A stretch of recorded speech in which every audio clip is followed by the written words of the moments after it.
Hello everyone, welcome to night 29 of the Orphan's Tales Live quarantine reading series as the quarantine stretches on. Good to see everybody popping up on the feed there.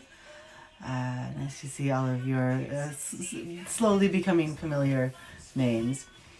I did not have a productive day today. I took care of my kid, played Animal Crossing.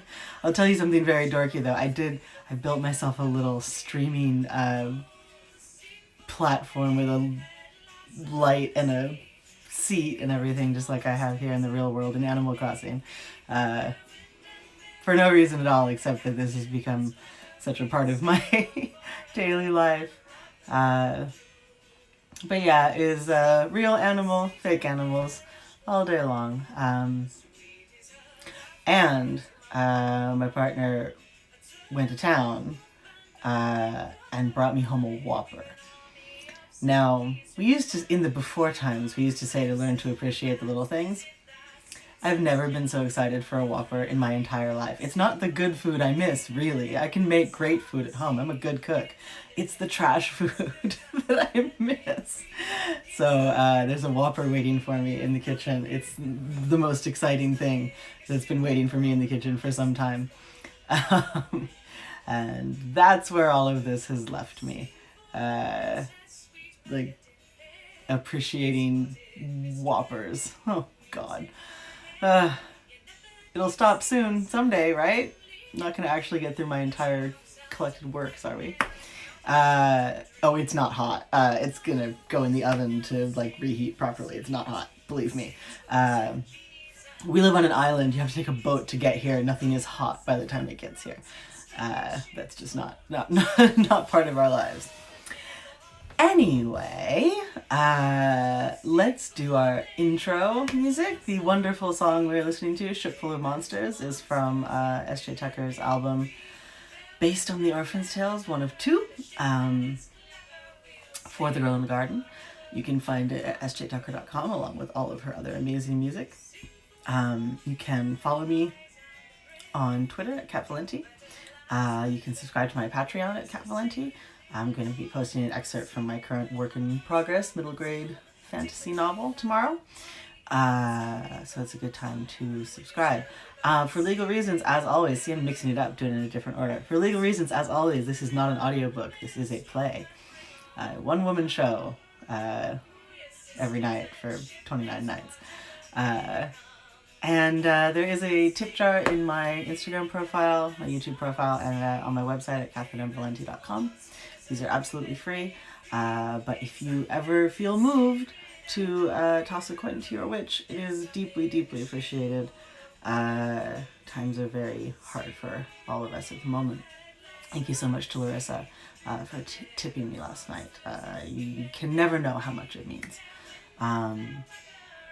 You can catch up with the archive at Cat Valenti Live. That's my YouTube channel.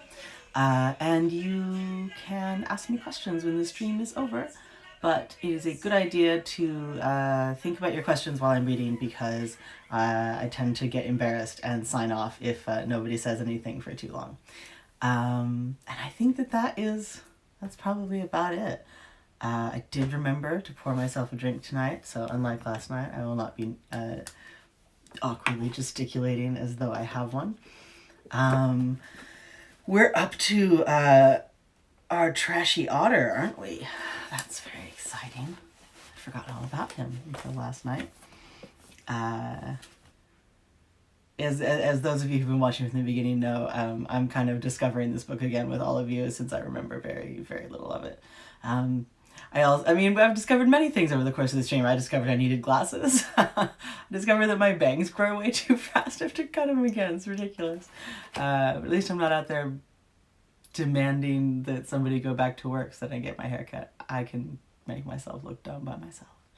A question in advance: what's life like on the island? I'll get to that afterwards. All right, let's launch forward into the tale of the loon, the otter, and the star.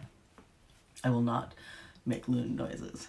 For those of you who know, their call is much less romantic than their name. The tale of the loon, the otter, and the star.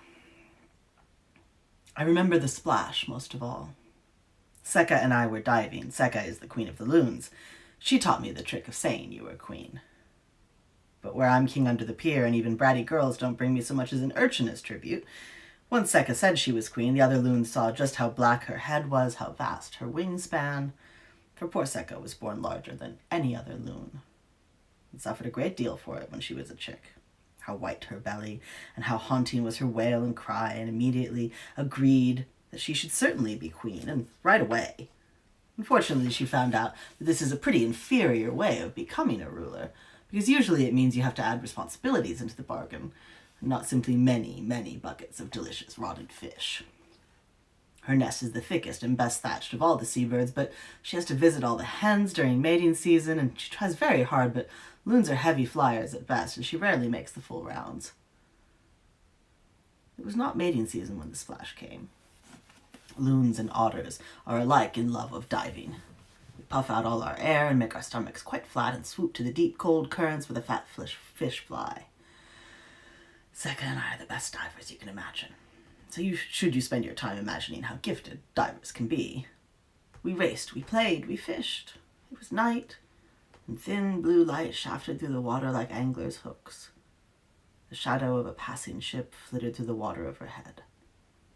Just as I shot past her to pry up a clam from the deep rock, the whole sea lit up as though the moon had been dropped whole into the water. The currents flashed suddenly bone white, and I saw Sekka's shape flare purple against them, and my own tail was washed in it. My eyes were burned. I rubbed at them furiously. When I pulled my paws away, the light was dimmed, and there was a small boy floating down from the surface, sinking terribly fast into the blue-black depths. We dove after him like one animal, our chests burning with air need, dropping like two stones after the spiraling body. I do not know now, when I think back, why we thought it was so important to catch that near-dead thing before it slushed into the ocean floor. But without thinking, we would have drowned in the dive if it meant we could have stopped his fall. In the end, it was Sekka who caught him, snatching a lock of his hair in her dark beak. I stroked through the last inches of water to grip him round the waist, and we drew him up to the surface, hanging between us like a net of salmon. And he was heavy, so heavy. I thought then he must have been filled with silver weights. When our three heads broke through the waves, I pulled him up onto my belly like a scallop shell, and he lay there limp, holding his head in his hands, and night threw shadows on his skin. Finally, after a long silence which left Sekka and me fretting like new parents over him, he coughed and spat water onto my fur. Moaning, he lifted his head, still clutched in his hands. I noticed two things right away. The first was that there was a thin line running all the way through his scalp and head, which oozed a kind of wet darkness. The second was that he had two faces where his ears should be, and nothing but smooth skin where I expected to look him in the eye. It was this skin which was split by the black line. He held his head on either side, his hands covering his noses and foreheads, leaving his wet lips open, and stringy hair covered his hands. When he spoke, he used both mouths in chorus with himself, one high, reedy voice like a child's, and one low and grave like a man's. "I'm alive," he croaked. "Matter of opinion, little drowned deer," clucked Sekka, who had already pecked at the black stuff on his faceless face and declared it horrid. It was not exactly blood, but it was not exactly not blood. "Sekka," I said softly, "what do we do? Float him back to the surface?" She stretched out her long black wings to cover him, and the white spots on her feathers glittered like stars. "Little lost thing, can you swim? Perhaps if you let go of your poor head." "No!" the boy cried, awkwardly shrinking from her and almost toppling into the water. Both his faces looked sheepish as he clung to me with his elbows. "No, I'm sorry, I can't let go. What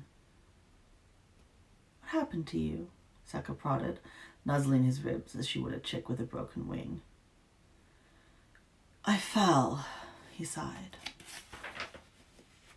The tale of the ship, the canoe, and the raft. I am not like the others. I wanted the world. Even after when they all went into the hills, into the ground, into the dark, when people opened up deep stone wells of forgetting in their bellies and all the stars dove in, I stayed. No different from when I took that first step, that long step down from the black. I wanted the grass and the salt and the hard round cheeses and the houses with tiled roofs and the beach with countless sands. I was happy here. I didn't want to put brambles over my head and pretend I heard nothing of the world going by. So I touched everything I could reach, to leach the light out of me, to bleed out enough that I could pass for a thing that had never been a hole in nothing. I touched men and women and children sleeping in tamarack cribs. I touched cups and faces and bushels of roses. I touched hay wains and haystacks and the thick doors of prisons. I touched the grass and the salt and the hard round cheeses. I touched houses with tiled roofs, and I let the countless sands run through my hands until my skin no longer glowed. But my faces, you'll say. Surely no one would mistake me for a man. And I say that we all choose that which is most like us, and I could not decide. I looked at the grass and the salt, and they were nothing like me. I looked at the hard round cheeses. I looked at the tile-roofed houses, and I looked at the countless sands of the beach. Nothing matched me like one shoe to the other. And then I saw children who had faces just alike, walking 2 by 2, and these were twins. And I knew that I also walked 2 by 2, even though I had only one body. And I split my face and became the twinned star. And though I would puddle out my light on the dry ground to fit the cities of men, I would not change my nature. Why should I? The cities were always filled with monsters, and I could easily be mistaken for one of their number. I called myself Ito, and vanished into a noisy tangle of streets. I lived, I ate, I worked, I walked 2 by 2. I watched the world forget what we looked like, and then pile up flowers on altars in our names. I shook my head. I lived, I ate, I worked. I passed well for a monster, and men did not love me. After a long while, I took it into my head to try the ocean on my skin. I set out to build myself a ship and bought a great quantity of wood in a seaside town, beautiful wood, like none I had ever seen, with grain like veins filled with deep blood, red and glossy. I made a place for myself out of the way of the other shipwrights, who laughed when the freakish child came striding by, his arms full of their tools, and set to the keel with a hammer and his own calloused hands. It was not long before the shipwrights came to me and said, "Ito, that wood is too fine for your kind. By rights we should have it for our ships, for surely your stunted ship will be as misshapen and deformed as you. It will spoil the wood." I did not want them to take it, of course. Of course I didn't. But they held me back and gathered whatever of the redwood they liked. What could I do? We are not marvels. We do not have the strength of 10. When our light is spent, we are less even than a knot-faced, salt-shouldered shipwright. When they had gone, I took what was left and said, "Very well, I cannot build a ship. I will build a canoe." It was not long before the shipwrights came again and said, "Ito, that wood is too fine for one of your kind. By rights we should have it for our ships, for surely your crook-beamed canoe will be as misshapen and deformed as you and spoil the wood." I did not want them to take it. Of course I didn't. They held me back and gathered whatever of the redwood they liked. What could I do? I had spent myself on the grass and the salt. I could not blight a man with a glance. When they had gone, I looked at what was left and said, "Very well, I cannot build a canoe. I will build a raft." There was hardly enough wood left even to make a raft, but I lashed plank to plank, pole to pole, splinter to splinter. Before long, I had a red raft, and it was sturdy and small, and I loved it. It was my own thing, a thing I had made as the sky made me, and no less dear to me than if it had been a child. It bore me on the purple waves as surely as a hermit bears his pack. I fished well from its edge, My shirt was a poor man's sail. It filled. My nets filled. I lay on the rough surface of the redwood and smelled its fibers, like blood and cinnamon prickling my nose. I spoke to it. I thought, lonely as I was, that it answered, and its voice was smooth and dark as the sky. It pressed up under my back at night, and the dark washed both my faces with gentle hands. When I returned to the city, I kept it folded away in long oiled cloth, stained with fish skins, certainly, but as soft as I could afford. It leaned against the meanest wall in the smallest boathouse on the docks. And one day, when I came to unwrap my raft and put out into the shallows, there was nothing leaning against the mean wall with filthy stained cloths and a single broken plank of scarlet wood. As I stood trying not to weep, a voice came from behind me. I turned. It was the scraggly, lanky son of one of the other shipwrights. He shoved greasy hair out of his eyes, which darted like a guilty dog's between me and what was once a raft. "Ito," he said, licking his lips. "That wood was too fine for you." He ran from the boathouse, leaving me to the remains. I carried the broken plank away from the countless sands of the beach, away from any house with a tiled roof, away from the makers of round, hard cheeses over the grass, and past any place which salted its meat. Finally, I reached a forest wide of branch and root, and in the center of the forest I found a patch of deep earth, where I buried the shard of glossy redwood just as I would any child of my body. I wept into the grave as bitterly as I have done anything since I took my step down out of the sky. I did not know what else to do. I returned to the city, to my wretched single shack home. The lanky boy was waiting for me, as if in apology, shuffling his feet, picking at his pimples. He offered me a place on his father's ship. "If you want to sail, it's easier to serve on another man's ship than to build your own, you know," he said, as if he knew everything that could be known about the matter. My raft was gone. One set of planks was like another. I went aboard the ship and for weeks washed the sickly brown boards as they told me, stitched the thick sails as they told me, slopped tar in broad barrels as they told me. And then one night, the shipwright's son sunk an oar in my head. The tale of the loon, the otter, and the star continued. "I suppose he wanted to make his father proud," the boy groaned, leaning heavily on my taut stomach. "Truthfully, my back was beginning to ache from balancing him above the waterline, but it behooves a king to be patient." I did the natural thing. My hands flew up to my head, and while pain thrashed in me like a raft in a storm, while he drew out the oar, and I held myself together somehow. The boy saw it. He saw that I still spoke and staggered, and what came out of me was not exactly like blood. And with his stringy arms, he threw me over the side, my hands still clutching my head together like two halves of a cut peach. And what light was left in me blanched the sea. Ito turned up awkwardly to look at Sekka with his left eyes. "But you see, if I let go, I am sure I will perish, and I am afraid. So few of us have ever died. I'm afraid." I didn't know what to say. We floated there like pieces of a shipwreck, and the moon moved on his frail back. "Where do you want us to take you? I'm afraid you wouldn't like my pier very much." Sekka was very quiet. Her huge black eyes were fixed on the bedraggled boy. "You want to go back, up there." "I don't know," he answered, but his voice hitched itself into a half-sob. "I couldn't get back, even if I did.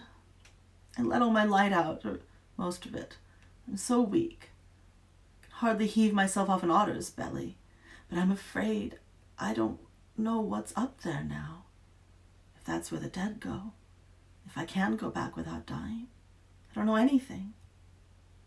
It doesn't matter, I can't get there any more than a mouse can get up a mountain." Sekka fluffed her feathers lightly, making her look even bigger than usual. Would a mountain do? She turned her head to one side like a rooster in the morning. Ito took a long time answering. I felt his breath on me, light and fast, a little wing fluttering against my fur. Maybe, he said. Maybe it would. The tale of the good trick continued. Rocco ran his thick paws over his belly as if in memory. Well, what happened? I cried eagerly. Sekka took him up to the mountain long years ago, and she can't bring him back. He won't come down. Poor Sekka circles the mountain and cries her long cries, but he doesn't hear. I want you to bring him back for me. For her. Like a good little fox. Steal him from himself. Drag him. Throw him over your shoulder. The king of the otters frowned. He shouldn't be there all alone. I'll share my buckets and my nets. Sekka could cover him with her wings for the rest of her days and let the nesting be damned. He doesn't have to be there all alone. And how am I supposed to get to the top of a mountain? I'm a fox. I've only just discovered that much. I'm not an eagle. From behind one of the paint-stripped pillars, a huge bird emerged with clear black eyes and white spots on her wings. She was just big enough, I suppose, to carry a child on her back. He told Sekka where he buried his raft, you know. If you bring him down, she'll tell you. Why would I care where he stuck an old piece of wood? The Loon Queen glided up to me. You ask too many questions, she said with a sigh. Her voice was low and sad, softer than the loon wails I had heard when the black and white birds gathered in my mother's pond. I looked back over my shoulder at the long, pale strand of beach and the dark shape of Majo and her house hunched surrounded by tall grass. She looked quite asleep. Without another question, I climbed onto Sekka's broad back and put my arms around her slim neck. Her feathers smelled like scallop shells and seaweed and eggshells. She lifted us both up into the night. There's an illustration of Sekka here. And that's where we'll stop for the night. We will pick up with our loon flight toward a severed star tomorrow night. Hope you guys enjoyed that. Does anyone have any questions? See, now I remember to drink. So now I can put all of my awkwardness of waiting for questions in here and sip it. What is the island like right now? Well, while the rest of you guys type, I'll talk about that. It's really strange.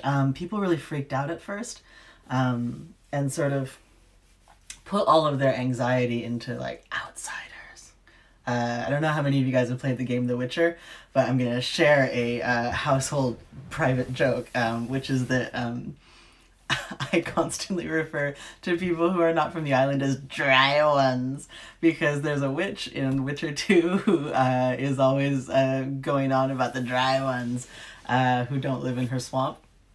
And people here are so, they're just so hostile to anyone who takes a boat to get here. It's just upsetting. And it just, they're very, I mean, it's not even xenophobia. Like, it's literally just 2 miles away. It's just this whole attitude about summer people and everything. And so people kind of flipped out at first, but it's quieted down a lot. People are not really respecting social distancing very much.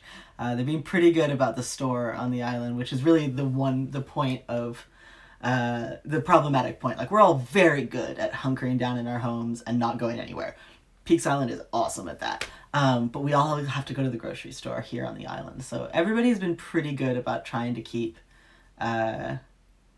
this store, you know, everyone's wearing masks and everything while we're at the store. Because that's if somebody who had it went to the store, like, all of us would get it because we're all down there quite a bit. But it's quiet. It's unearthly quiet. It's very strange. The car ferry and the ferry situation is a total shit show. They changed the schedule around to be 6 boats a day which means that every boat is packed instead of being almost empty, which is the opposite, really, of what you want. And only 2 of them are car ferries, so now there's this huge line for the car ferry, just hours long. It's just, that is a huge problem right now. It makes going to town incredibly difficult and intimidating. But the people have kind of quietened up. Next door has calmed down a bit. There definitely are people now, day trippers coming, and people coming for the summer already, and like they're not being hunted down in the streets as they probably would have been a month ago. So I mean, things feel lonely and sad because we can't talk to each other, but more or less normal. So like the ice cream shop and one of the restaurants have started doing delivery, which they hadn't been doing. So like stuff is kind of, it's not opening by any chance, but it's kind of moving towards normalcy. Nobody seems to have gotten it since the one guy did. He doesn't seem to have gotten anybody sick, but it's hard to say without testing, and none of us are going to the mainland to get tested, so it's all just hard to say. I feel like some of us are taking this, I mean, like everywhere, some of us are taking it more seriously than others, but at least we don't have any of the like crazy not taking it seriously people, so it's just kind of eerily still at the moment.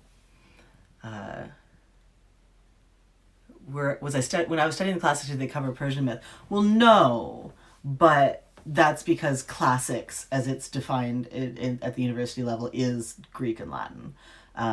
So it didn't, but because that's just not part of the curriculum. Now, does studying Greek involve studying Persia? Absolutely. It completely does. You can't really get away from it. You're going to have to look into that sooner or later. But as far as Persian mythology goes, like, no, it was not really something that was covered. That would have been in like Near East studies and things like that. It's just a different department. But Greek culture and Persian culture just thatch at so many different points that you end up reading Persian sources as well. So, I've come in contact with it, but not anything like the in-depth study of like a degree program.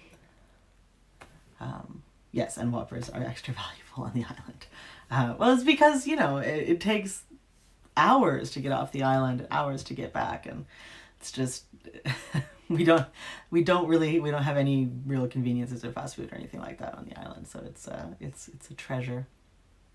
It always was, but now getting off the island is just an incredible production. I went earlier this week to do grocery shopping, and it took me 9 hours round trip. Heath went today because my birthday's next week. I don't know if you guys know, my birthday's on Tuesday. Happy birthday for me. It's my party hat, my invisible party hat for my invisible party. And so it took him 7 hours because the car ferries are 7 hours apart. So you no longer have a choice.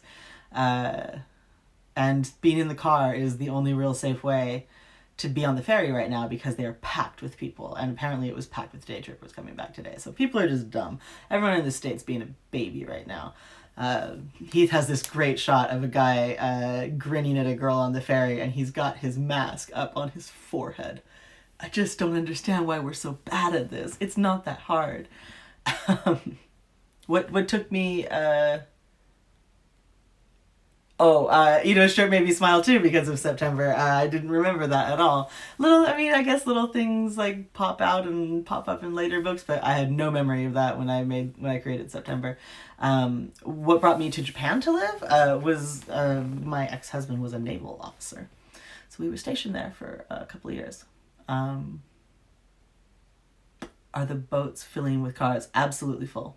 This morning was kind of crap because all of the landscapers and home improvement trucks were on, so only like a couple of personal cars managed it, and lots of people didn't get to go to town today for anything essential.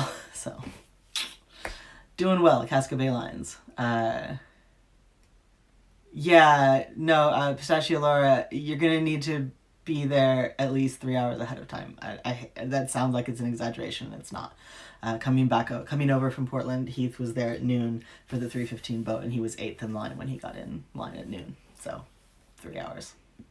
little less you can probably get away with on a weekday, but that's the situation right now.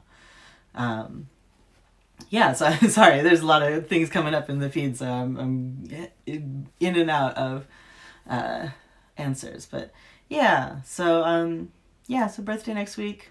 I'm gonna be doing a virtual con on Reddit on the 5th and the 7th, so you can find me there on our fantasy, I think.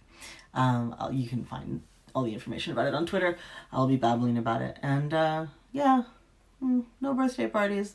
Birthdays are canceled, but I think we'll probably have cake at least here. I don't know. It doesn't really feel real that it's my birthday. It just feels like it's still February. Everything's just in a state of suspended animation. But you guys know. You guys know what it feels like.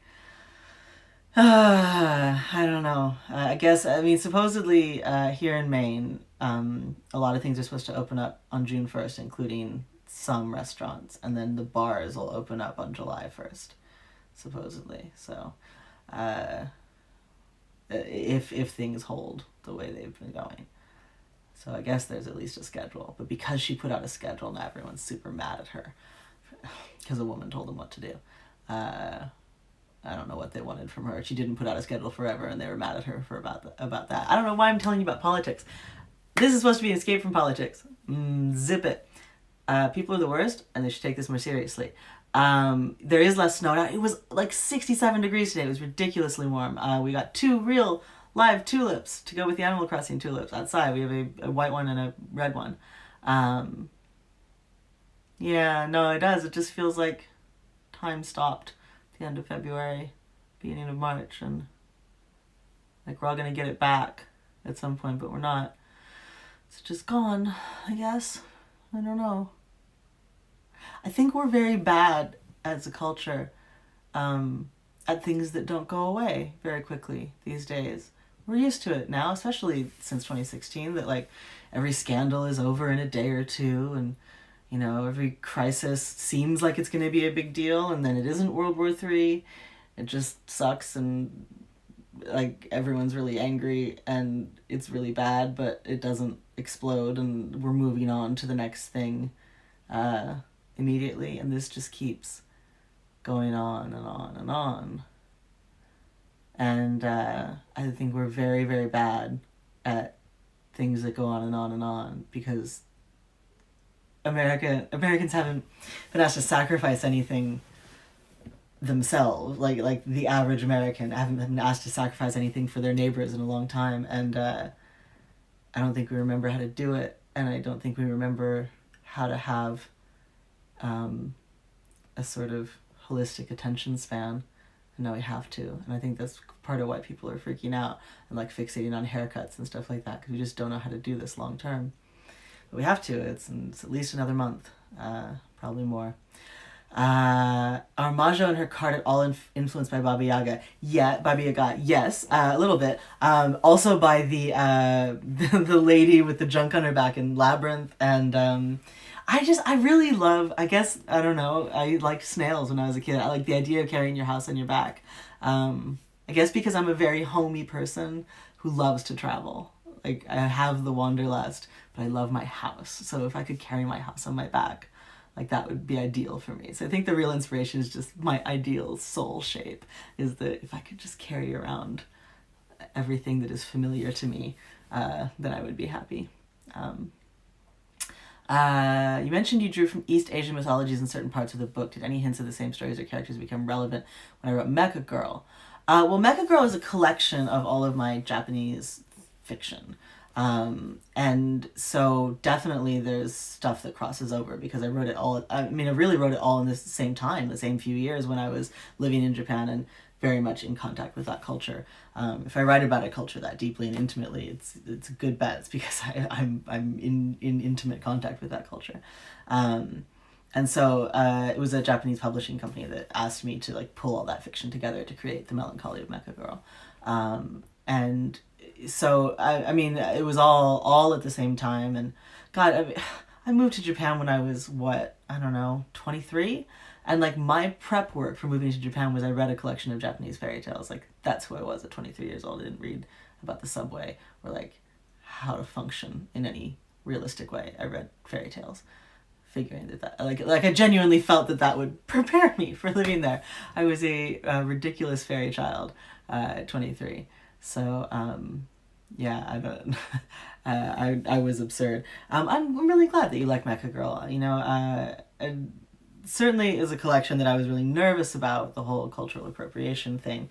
You know, I wasn't trying to appropriate anything. It was just my life. I was processing through fiction, and I brought that up with the publisher when they approached me about the book, and the whole strategy of the book was that they wanted an American writer who had written about Japan in order to try and boost their Japanese prose writers list. And I felt like, well, if I have to take a few blows on the internet to help boost Japanese writers in America, I'm willing to do that. So, you know, I felt like it would be okay. And I wrote an afterword trying to sort of talk about all that. And I still feel a little, I don't know, feels strange, but you know, I'm proud of all my work, and God, that cover is amazing.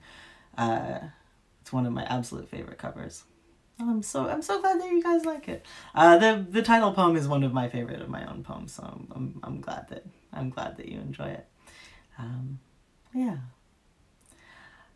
That was quite a jumbly of questions tonight. Do I feel like that goal was achieved? I don't know. The collection did reasonably well, and the publisher is very successful, and I hope that it managed to sort of be a rising tide that lifted other writers. It's very hard to tell those things, but I hope so. I hope it did. But you know, for better or for worse, there it all is. Those years of my life, which were very formative for me in good ways and in very bad ways. It was a very lonely time for me. I think you can tell if you read the book. It's not really up with people. Do I have a single favorite cover? God, it's really hard to say. I love the Russian covers for all my books, but particularly the Orphan's Tales Russian covers are great, and the Deathless one is awesome too. I love the Melancholy of Mecha Girl cover. I love the Future is Blue cover. Fairyland cover is fantastic. I've had such good luck with covers. I really have. Just over the years, I have never had a cover I didn't like, which is hard to say as a science fiction and fantasy writer. In fact, I would say that the original American Orphan's Tales covers are now my least favorite covers of mine. They're pretty good covers. I have a print of the Future is Blue cover. It's just absolutely beautiful by Galen Dara. But I have lucked out. I don't know, the ventriloquism cover is really good. It was my first short story collection. It's just so hard to say. They are all really, really good. The Mass Effect one is just stock art from Mass Effect, but at least my name's in the right font, so that's fine. But yeah, I've just had extraordinarily good luck with covers. All the Deathless covers are amazing. Deathless has had incredible cover luck. The American cover is awesome. The Polish cover is stunning. It's gorgeous. And the Russian one is great. The Hungarian one is awesome. It's the egg. The Czech one is great. Do I have any particular favorite Russian author, past or present? Well, I love Bulgakov, who wrote Master and Margarita, which is probably my favorite Russian novel. Tatiana Tolstoya is incredible as well. She's that is a very contemporary and very not contemporary pairing. So maybe I will just leave it at that. But I mean, Russian literature is just it's everything. It's so good. There's also a writer named V.A. Kaverin who wrote these sort of political fairy tales that are extraordinary and were a huge influence on Deathless. Yeah. Read Russian things. Read everything. Yeah. Well, let's do our outro stuff. So you can find music based on these books at sjtucker.com. You can buy copies of them from your local independent bookseller and whatever they're doing for online sales right now. You can subscribe to my Patreon at Cat Valenti. I'm going to be putting up an excerpt from my current work in progress tomorrow, so it's a good time to subscribe. You can follow me on Twitter at Cat Valenti. There is a tip jar on my website at catherinemvalenti.com, as well as in my Instagram and YouTube profile. These are absolutely free, and there is no requirement of any kind to tip me, but it is quite a lot of work to put these together every night, and times are stomach acid inducingly tight. So if you are moved to put the little list of dimes in the hat, it is deeply appreciated, and I will thank you by name in the next stream, unless you tell me you don't want me to.